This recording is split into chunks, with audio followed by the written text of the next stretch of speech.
Welcome to this short tutorial about creating an app shell.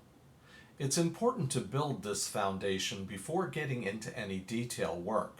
This is because you must get to the content phase of the platform for anything to be saved.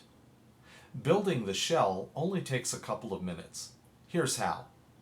Once you decide what your app is going to be about, click the green button to create your app.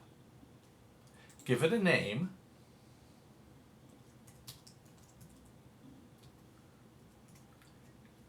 and just click the next button.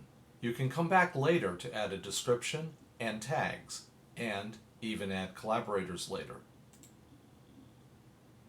This will put you into the mind map or first phase of the app building process. We're going to pass this over to get to the content phase by clicking Save and Next. Doing so puts us into the second phase, Design. At this point, we will pick just a temporary theme and click the Next button. Remember, this theme will be changed later on in the process, as will all the images as they come up here, and the layout. Clicking Save and Next in the layout or third part of the design phase now puts us into the content phase.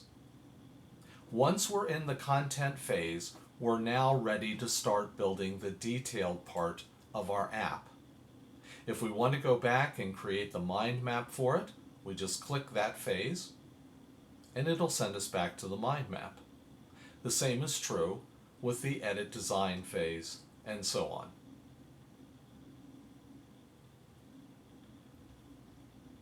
It's important to do this before you get started building your app, and it doesn't take that long.